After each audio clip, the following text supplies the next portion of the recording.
Hello there, welcome back here on Prime Morning. It's time for us to have Prime Insights, and we're talking about our very own Ghana. And we're talking about Ghana. We're talking about the fact that we get to celebrate this month of March as a month set aside to celebrate everything Ghanaian, including the very people who fought for independence and those who also contributed one way or the other and have not been celebrated that much. Now, the Ghana month of March is always set aside every year as a Ghana Heritage Month, and it's to celebrate Ghana's very own culture and promote our identity as well. Now, earlier this morning, we put a spotlight on one very special woman, which a lot of people have not really heard much about. We feel that she's not really been spoken about that much, and so the spotlight was on her. Once again, Elizabeth Frances Baba Say is a Ghanaian. She was the first female Ghanaian graduate from the University of Ghana, Legon. At that time, Gold Coast, now University of Ghana, in 1950, and graduated with a BA degree in 1953. Now, after graduating, she became the education officer for 2nd. She was head of the English department, and at that she did at Achimota School until she retired in 1987. In addition, she also served on the board of governors of the Ghana International School until her death. She taught at a number of schools, including Wesley Girls High School, Cape Coast, St. Louis Secondary School in Kumasi, the Achimota School in Accra. The University of Ghana named a 400-room residence hall after her, which is the Elizabeth Say Hall in 2011, in her honor to commemorate her contributions to the school. Her husband was Samuel Say, chairman of the Barclays Bank Ghana Limited, and also chairman of the Council of the University of Ghana. The husband died on the 10th of April, 1991, and they had 2 children. So that's the man that we're celebrating today here, the woman that we're celebrating here today on the show. I beg your pardon. And so for those of you out there who are at the University of Ghana, Legon, I'm sure this will be a reason to, also celebrate the good works of Elizabeth Say. If you've never heard of her before, I'm sure now you have something about her that you would also be proud of or is worth celebrating. Anyway, so we're going to be looking at the celebration of the Ghana month, the essence of it. In the past 2 years, have we been able to make some impact on that? Nana Osei Bonsu Safo Kantanka is a historian coming all the way from Menchia, and he will be spending time with us to let us know a few things about, what it even means to, celebrate as a Ghanaian or be proud of who you are and where you're coming from. A bit of tradition. We're going to be looking at some food. We'll be looking at our costumes in terms of what I'm wearing right now and what it means and all that. So let me get on the phone line if we have Nana over there. Don't forget that your comments are welcome. On our WhatsApp line, you can send your messages to us. We'll be more than glad to read from you. What makes you so excited about the celebration of the Ghana month? Over the period, you think that we've been able to make some progress in terms of making sure that we're able to feel the impact? Are we wearing more Ghanaian stuff? Are we eating more Ghanaian food? Some of the things that you feel we are not also doing right as a Ghanaians in terms of making sure that we're able to project ourselves as a people. You can also let us know about that. Good morning, Nana. Good morning. I hope you're good. Yeah, it's good. Thanks a lot for making time with us this morning. We're grateful. Thank you, too. Great. Nana, let me find out, first of all, from where you're coming from. What really happens in moments or celebration period like this, especially for the Asantehene or the Menchia? Are there very special things that are done in the month of March? Does the king himself, see the celebration in a different way? What are some of the things that he does? Right. Celebrations come with other things. As soon as you mentioned Ghana month, throughout the month, a lot of things would happen. And as far as Asantehene's palace is concerned, and his general doing up and down, everything that he does comes within the month. Like we have this birthday falling in May, we also have today is Awukude, which will be celebrated. And all will be dedicated to the Ghana month. In as much as Ghana month is concerned, we have to look forward to seeing things like everything Ghanaian. And everything Ghanaian has to do with, as you mentioned earlier, the food we eat, the clothes we wear, the performances, that is, activities, usually accompanied with drumming and dancing.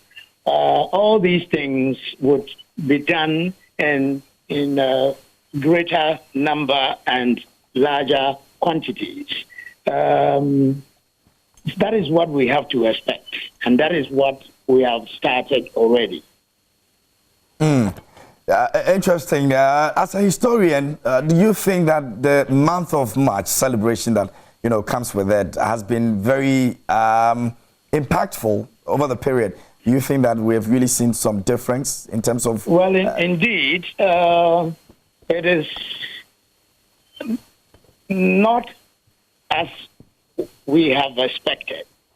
The month of May should be celebrated in a very grand style, where we would have to see a lot of activities that any passerby would recognize the Ghanaian activities. But that is not what we have been seeing in the last many years. It is important that the press, in particular, would have to get involved and proclaim the month of May as Ghana month, and stand firm in trying to help its organization. But that is not what is happening.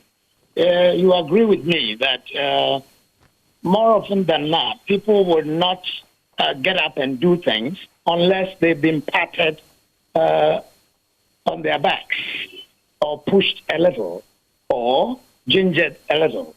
And that is not what we are doing.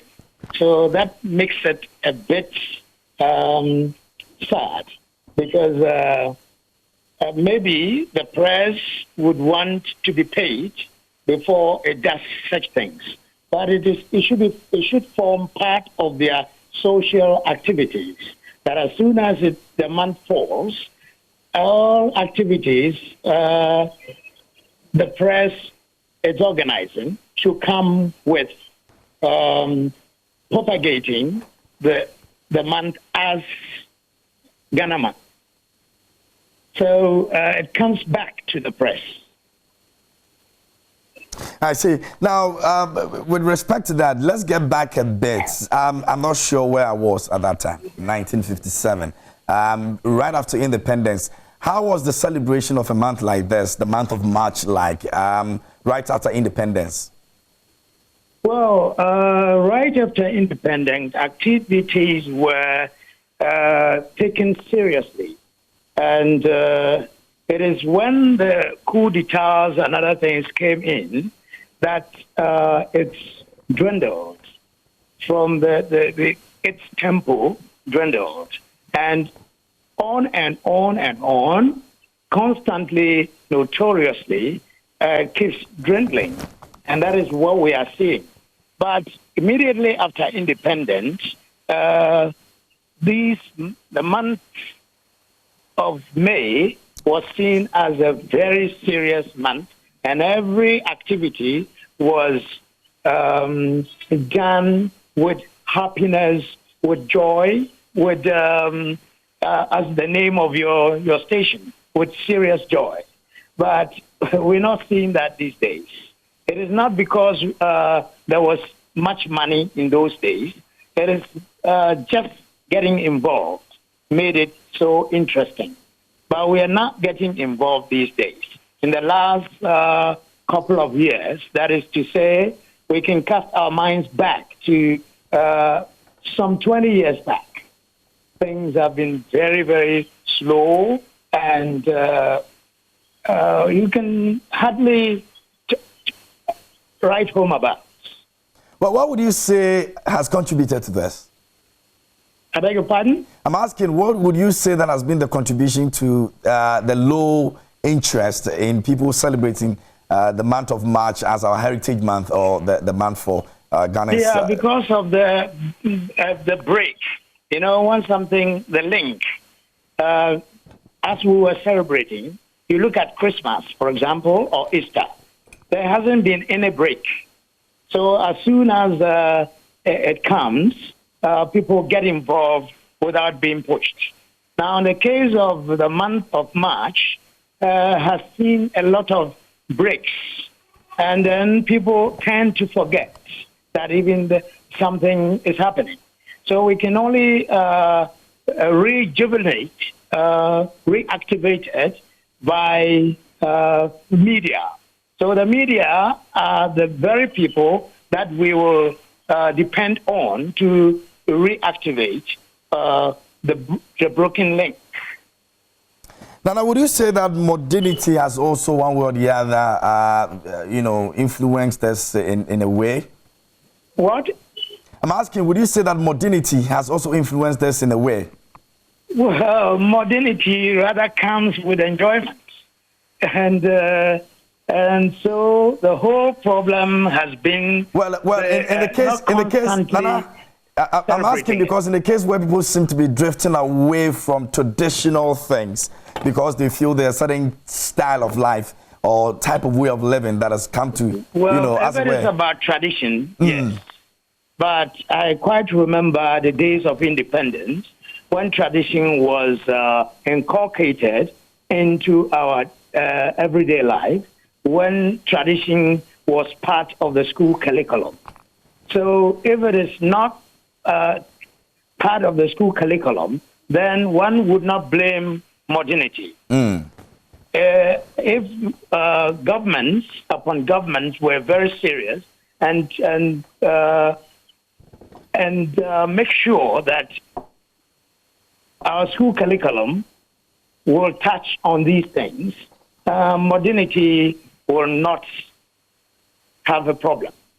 But as long as it's been taken out, everything we are doing in school is about examination.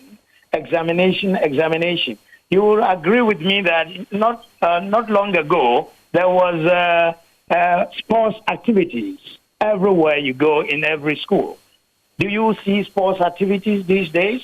No. Do you see music being organized? There is a music context. It is not there. Do you see drama? It's not there. Everything has been taken out of school. And then the problem has been examination. So concentration is more on examination than any other thing that will keep our culture moving forward. Is this something that would greatly affect generation yet unborn in terms of, making sure that we're able to impact? Because we're looking at the impact of what the celebration of this month has always been over the period. You think that from what you're saying, it is something that we should be extremely worried about because generation unborn will lose certain identity that makes us Ghanaian? Sure, no two ways about that. We are seeing it. And the worst things would happen in the next few years. And so there should be conscious effort to set things right. Otherwise, we should forget about it. Now let's talk about, independence a bit, because it's a reflective of what we are doing today or what we're experiencing today. From the people that were able to, as it were, gain independence for us, do you think that in times like this, we've been able to put the spotlight on them as much as we're supposed to, or we have really gradually, forgotten about these heroes? Yes, it all boils up to what we are saying, that almost everything has been forgotten. And we are not making any efforts to set things right. The month of May should come with all celebrations including remembering our heroes. Do we do it? No. So if we are not doing it, we'll turn out to forget, because people find it difficult to, even if you don't have the books to read, we have to see them on television and YouTube, Instagram, or other places. But are we seeing it? So if we are not seeing them at where we have to see them, who is causing it? It is the executives or our leaders. When I talk of leaders, I don't mean basically politicians. I am talking about from every village. In a village, we have leaders. In the towns, we have leaders. In the cities, we have leaders. In the country, we have leaders. But there is no sign of any place trying to wake up the dead. Talking about the dead culture, we are not waking it up. At village level, at town level, at city level, at country level. Let's put the focus on a few of the things that we celebrate in times like this. And earlier I mentioned food, I mentioned our costume, and maybe music and dance. But I'd like us to take a look at our kente cloth. You are one person that has really done a lot of research in that. You have even written about them and all of that. What role do they play in a month of celebration like this in terms of kente cloth and where it's coming from? Under normal circumstances, clothing play a lot of role in such activities. Even before the date starts or the date comes on, the very date that we are celebrating comes on, people would start celebration, creating new things, new designs, and filling the market with new designs. We are not seeing that. It appears that there were no efforts to get people involved. Artisans under normal circumstances will do when they are asked to do. So just like an engineer, if you don't tax the engineer or even a researcher to do what you want him to do, he will not just get up and say, I'm going to research into this. He will not just get up and say, I'm going to invent something. And in the same vein, kente weavers will not weave if they don't see a sign of a booming market.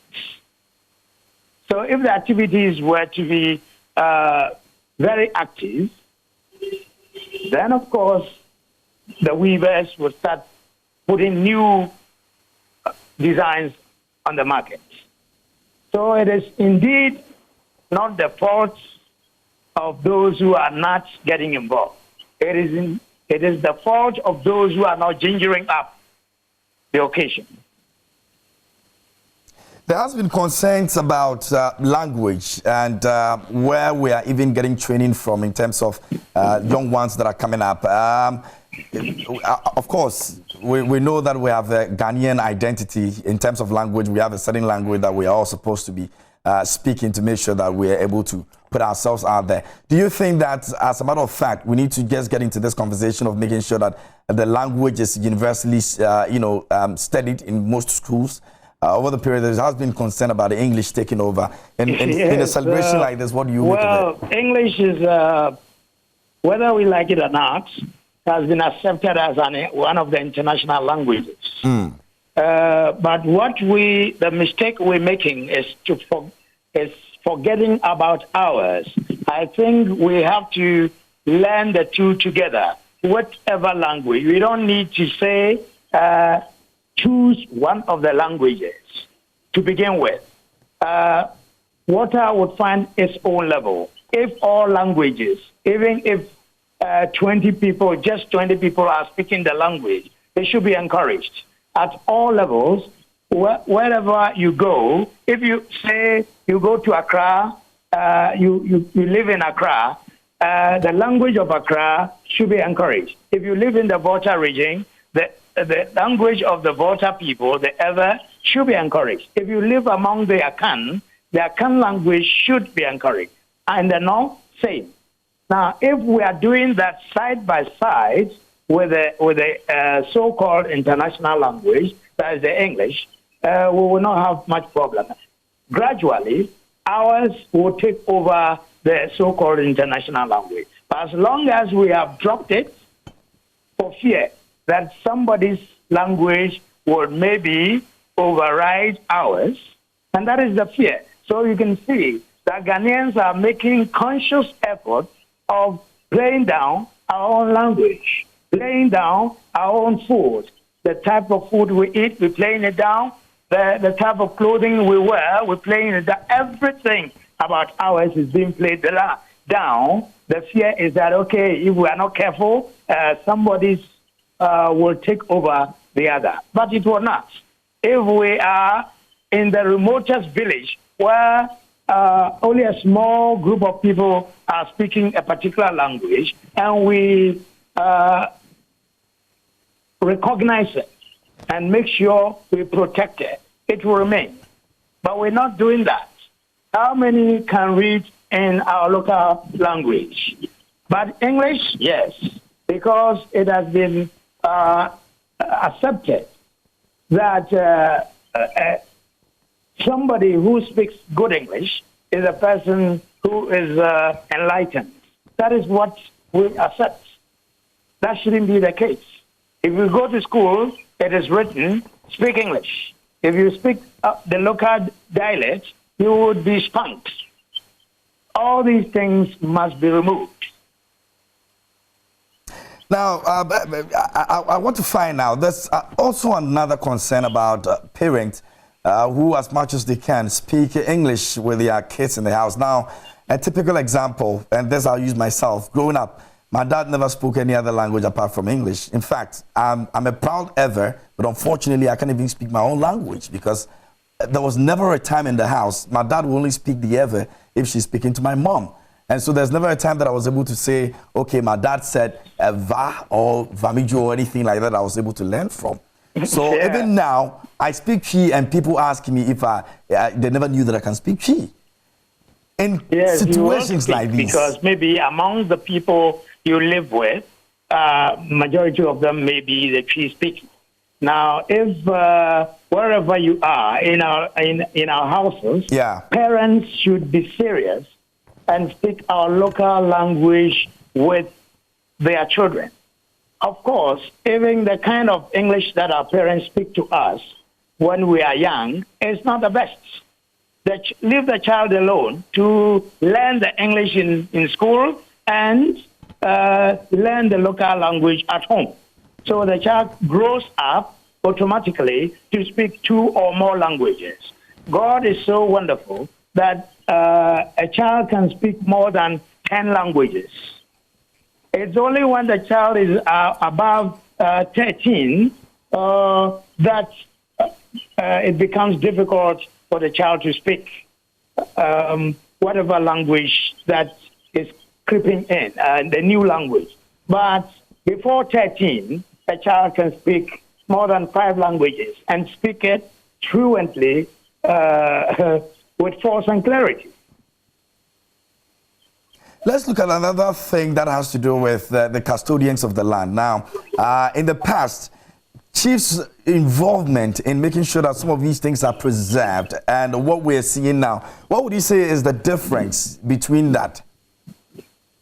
Your question again, please. I'm asking that chiefs are supposed to be custodians and people who are supposed to be preserving some of these things that we're speaking about today. In the past, as compared to now, what would you say has been the difference in terms of preserving some of these things that we're talking about? The past has almost always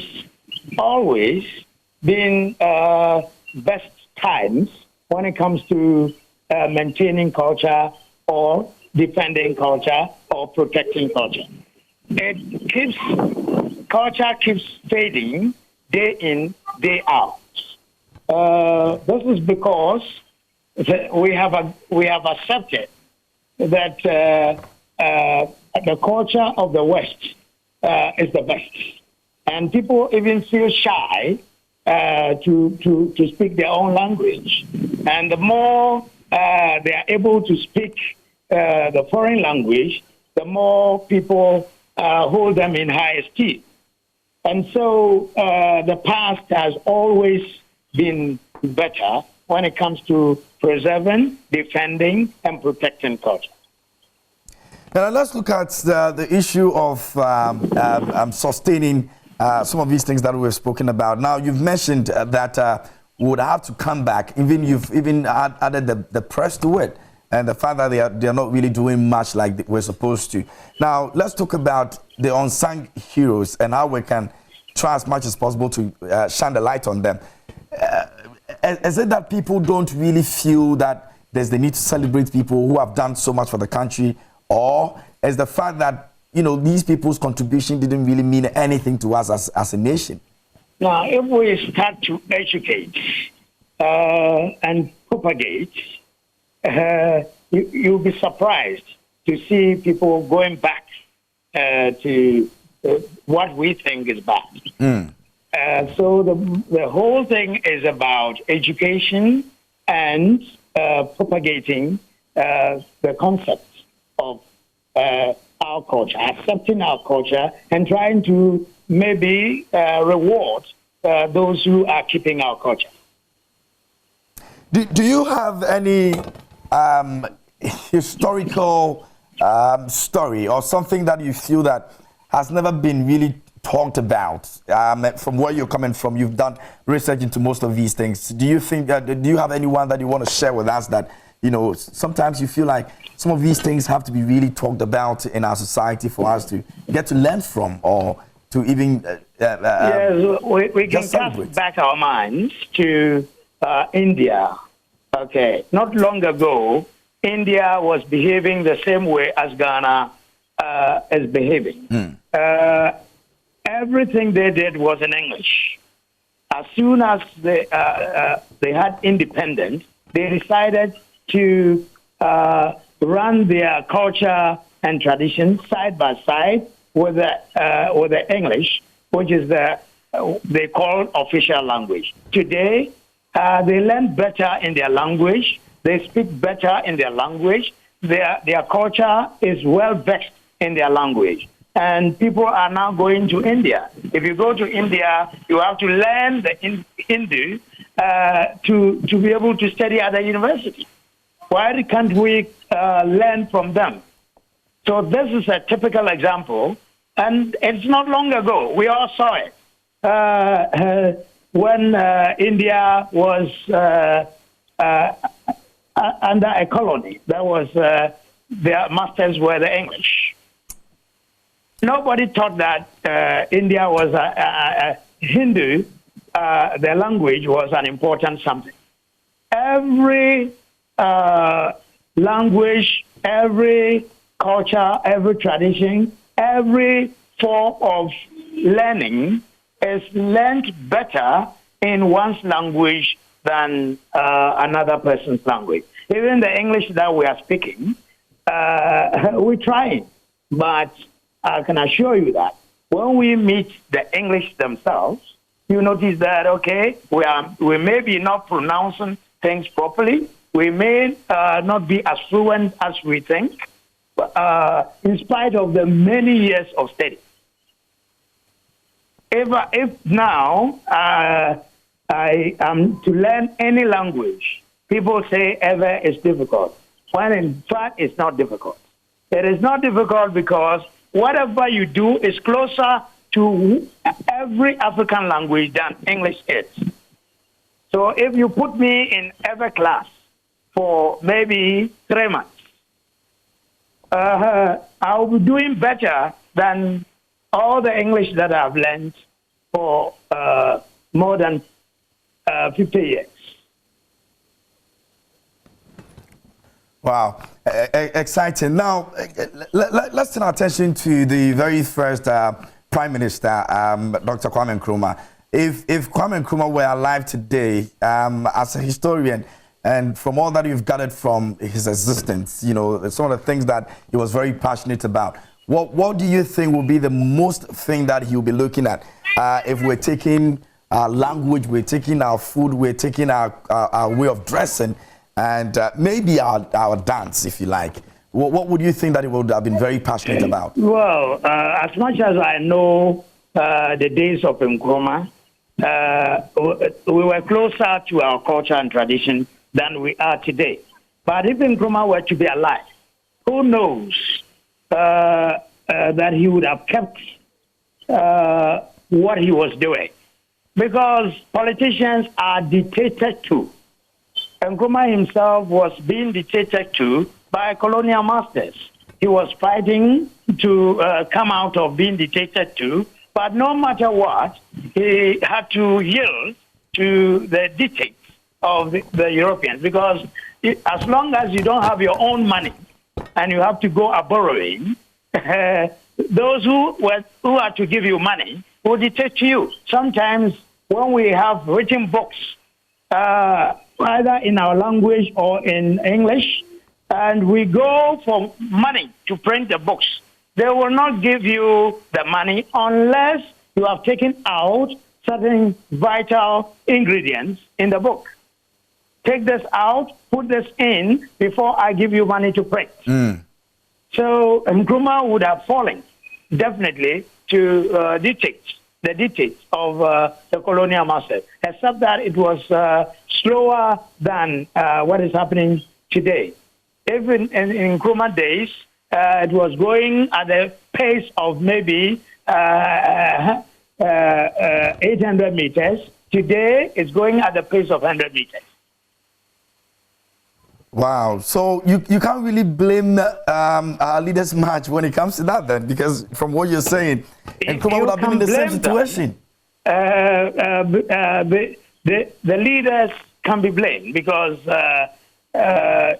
India did not mind them. Okay. They did what they wanted to do. Cuba did not mind them. Cuba is just about 6 million people, just about one region of Ghana. But they were able to stand firm and did what they wanted to do. And nobody has been able to stop them till this stage. So why can't we try? Very well then. I don't know if you had been close to television, maybe I would have asked you to speak a little bit about my kente that I'm wearing right now on TV. I'm not sure that you're closer to a TV that you can, you know, speak a bit about it. But no, I think I really love what I'm wearing. I don't know the name yet. I'm yet to research on the name, and hopefully when I'm able to do that, I'll let our viewers get to know about it. Maybe in future we have to choose some few hours. Yep. To work on that. Absolutely. Yes.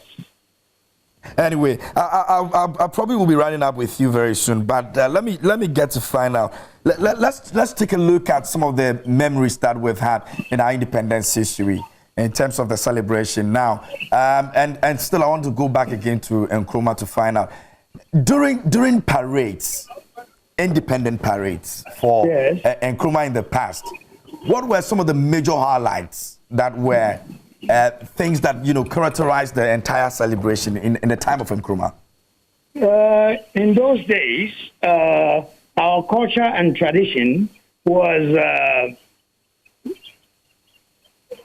well known and was well demonstrated.